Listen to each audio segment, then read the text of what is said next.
Assalamualaikum warahmatullahi wabarakatuh.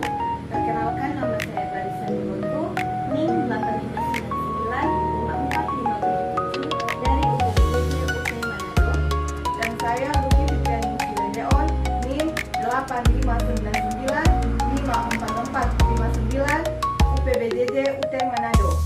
Dalam video kali ini kami akan melakukan praktikum IPA di SD yang berjudul pengaruh deterjen pada percikan bahan.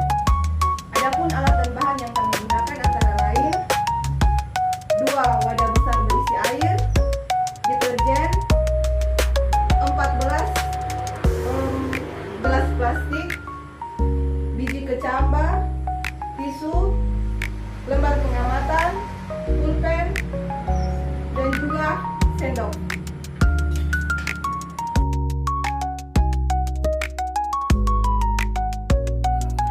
Langkah-langkah yang harus kita lakukan dalam praktikum ini yaitu larutkan deterjen ke dalam gelas yang berisi air PDAM.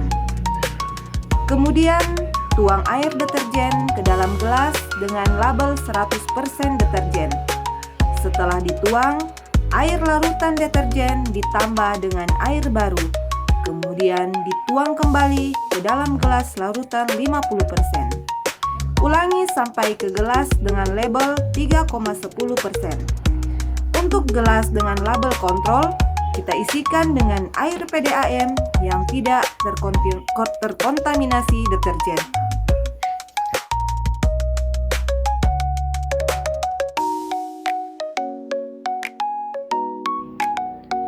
Setelah itu, kita lipat tisu, kemudian ditaruh di dalam gelas yang baru dengan label 100% hingga kontrol.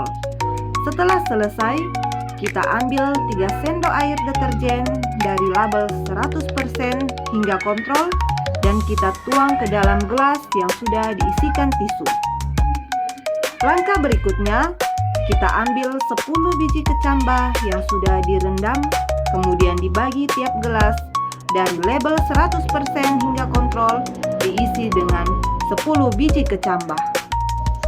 Langkah terakhir, kita tutup gelas yang sudah diisi dengan biji kecambah menggunakan tisu.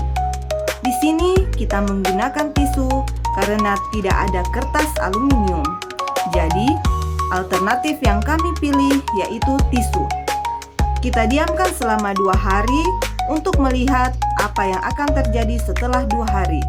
Jangan lupa kita catat perkembangan kecambah pada hari ke-1 dan ke-2. Pada hari ke-1, gelas dengan label 100%, panjang kecambah 1 cm. Pada gelas dengan label 50%, panjang kecambah 1,2 cm. Pada gelas dengan label 25%, panjang kecambah 1,5 cm. Pada gelas dengan label 12,5%, panjang kecambah 1,7 cm.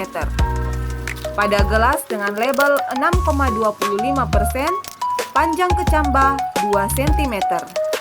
Pada gelas dengan label 3,10%, panjang kecambah 2 cm.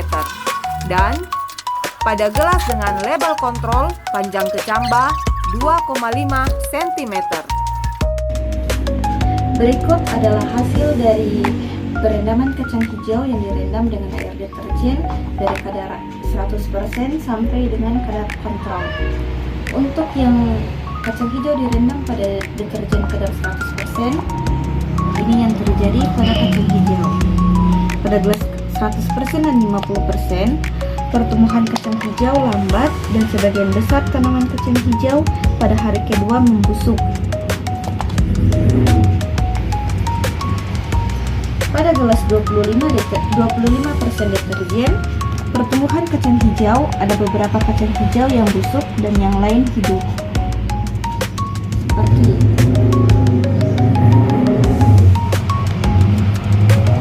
Pada gelas 12,5% dan 6,25% deterjen, pertumbuhan kacang hijau pertumbuhannya hampir sama, tapi ada beberapa kacang hijau yang warnanya agak berbecak kecoklatan.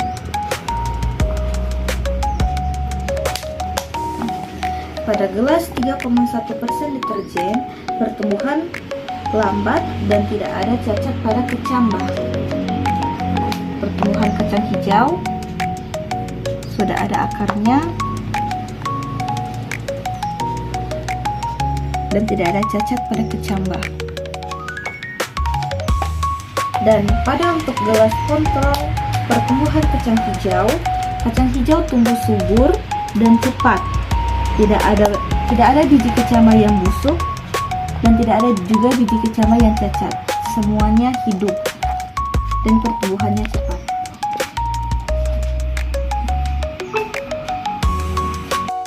Kesimpulan dari pengaruh deterjen pada perkecambahan adalah kacang hijau yang direndam dalam air kontrol menunjukkan pertumbuhan yang normal dan sehat. Kacang hijau yang direndam dalam larutan deterjen dengan kadar air 100% menunjukkan dampak negatif seperti pertumbuhan yang terhambat, perubahan warna, atau bahkan kematian. Hal ini menunjukkan bahwa deterjen dapat memiliki efek toksik pada tanaman kacang hijau, sehingga perlu dilakukan penelitian lebih lanjut untuk memahami dampak deterjen pada lingkungan dan tanaman.